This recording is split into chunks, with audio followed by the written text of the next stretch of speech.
E falando do Novo, um político do Partido Novo está sendo investigado pela Polícia Federal por suposta ligação com o PCC. Segundo a PF, esse caso mostra como o crime organizado tem tentado se infiltrar na política brasileira.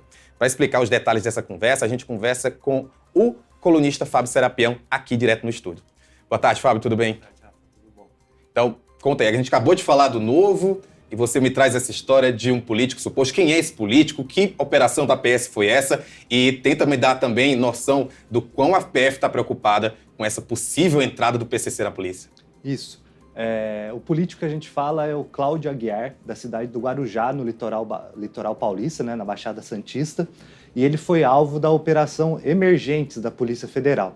A Polícia Federal investiga, nesse caso, integrantes do primeiro comando da capital que enviavam cocaína para a Europa. Um deles foi preso em Portugal.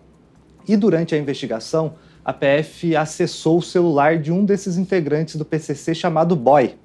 E ali, nesse celular, viu algumas conversas com esse político do Novo. Isso chamou a atenção da Polícia Federal. Para a Polícia Federal, essas conversas mostram uma relação entre eles, uma relação de amizade, uma relação de confiança entre eles, e a Polícia Federal pediu busca e apreensão no endereço do político, cumpriu essa medida nos endereços, em 3 endereços desse político, o que acarretou até na suspensão dele. O Novo, depois que a gente publicou as matérias na coluna, o Novo entrou com um processo administrativo de suspensão, de expulsão, e ele foi suspenso até que esse processo ande. O que tem ali na Operação Emergentes? Basicamente são essas conversas entre o Boy e o Cláudio Aguiar. E uma delas, a gente destacou aí na coluna, eles estão falando sobre um caso de um cara ali no Guarujá que teria tido o carro roubado ou que estava fingindo que teve o carro roubado. E o político, em algum momento, fala com esse integrante do PCC e diz uma frase que a PF destaca na investigação, em que ele diz, né, eles estão falando ali sobre o cara ter falado desse roubo, e ele fala que é 50 vezes mais bandido que o cara.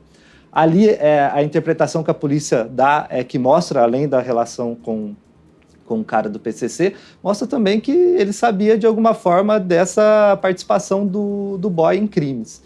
Então, a Polícia Federal registra isso no relatório, e ela é muito incisiva ao dizer que esse caso, assim como outros, mostram uma inserção do primeiro comando da capital em partidos políticos, na política e em órgãos públicos da Baixada Fluminense, da Baixada Santista. A Baixada Santista é muito interessante para o PCC por causa do Porto de Santos, né?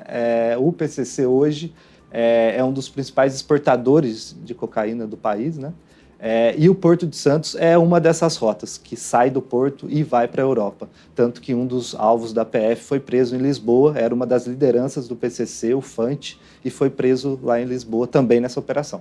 Só para a gente contextualizar, para você que está um pouco perdida na geografia, o Guarujá é bem pertinho de Santos, tá, gente? Ali, inclusive, vai ter até um túnel agora. Mas uma coisa interessante, um aspecto interessante, você falou, né? Que ele dessa intimidade que ele tem com o Boy, que você destaca, né? Que a Polícia Federal chegou a dizer que não tem como ele não saber que o Boy participa do PCC. As conversas demonstram que realmente há uma intimidade entre eles dois, né? Isso.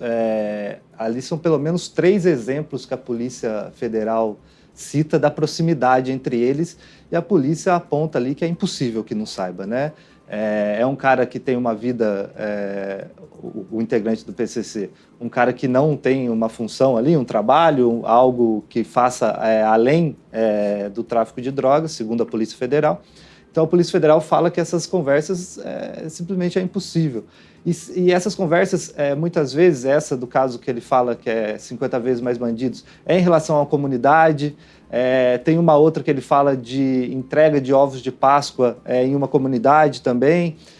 E segundo a Polícia Federal, isso tudo mostra a relação dos dois nessas áreas que, em tese, são dominadas pela facção ali na região da Baixada Santista.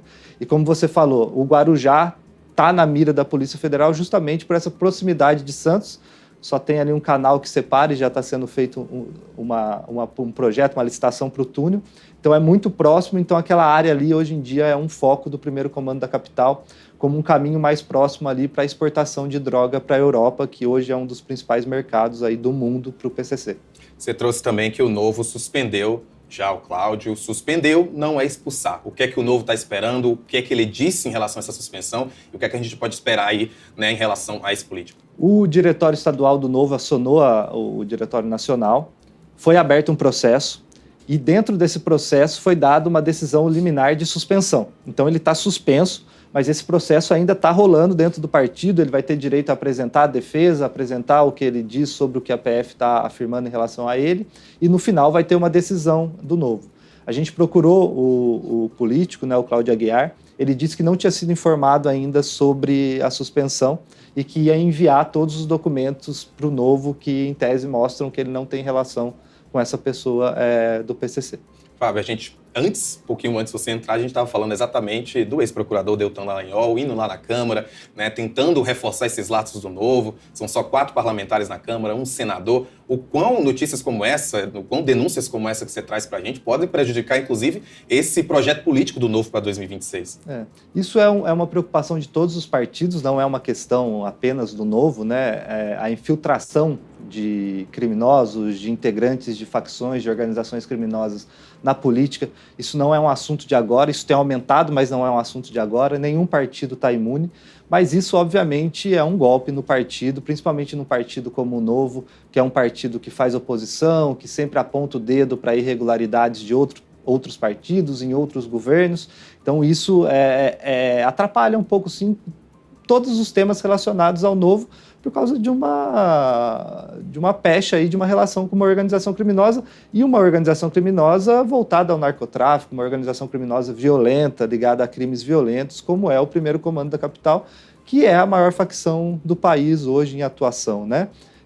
Mas vale lembrar isso, eu acho que como a PF afirma, é fato que há, nos últimos tempos, uma inserção de integrantes dessas facções na política, em órgãos públicos. Nesse caso, tem a ver com um político que foi candidato pelo Novo, já foi de outros partidos também, já disputou vagas por outros partidos, mas não é uma situação só do Novo, é uma situação que preocupa todos os partidos, e eu acho que cabe aos partidos ter um cuidado maior, um filtro maior com os seus filiados, para tomar cuidado e não deixar que casos como esse respinguem na imagem da sigla como um todo. Já há uma preocupação da Polícia Federal, agora já falando de 2026, em relação a isso, até para trabalhar, né, com investigações que possam impedir que políticos como esse disputem candidaturas no ano que vem? Isso já é uma preocupação, não é só dessa eleição, nem para a próxima, já é uma preocupação que vem de anos aí. Acho que pelo menos desde 2018, quando a Polícia Federal, que tem um setor de combate a tráfico de drogas, ela inclui nesse setor também combate a facções. E por que ela inclui? Porque ela começa a perceber ali que no âmbito federal essas facções também, que em tese eram mais estaduais, estão também criando seus tentáculos pelo país todo.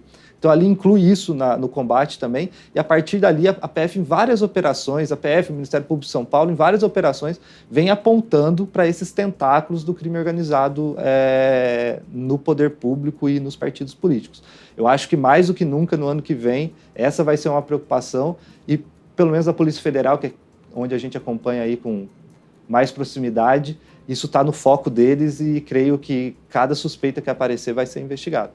Fábio, vou aproveitar que você está aqui, porque você também escreveu já outra matéria. Isso não tem a ver mais com o PCC, nem com o Novo, mas tem a ver com a PGR, com uma denúncia, né, da PGR que foi apresentada para o STF, voltou para a defesa dos envolvidos, né, no caso também especificamente o presidente Jair Bolsonaro, e agora a PGR reforçou de que, de fato, a denúncia ela deve continuar, deve seguir os trâmites. Só que você traz um detalhe importante, né, que a PGR ela levou 3 meses para denunciar o Bolsonaro, mas já está 5 meses aí que um ministro de Lula, né, tá com esse processo lá e não foi denunciado. Explica pra gente essa história, por favor. Só para o nosso ouvinte entender como que funciona. A Polícia Federal termina a investigação, faz um indiciamento, encaminha para a PGR analisa esse material e a partir daí ou oferece uma denúncia, ou pede o arquivamento, ou pede novas diligências.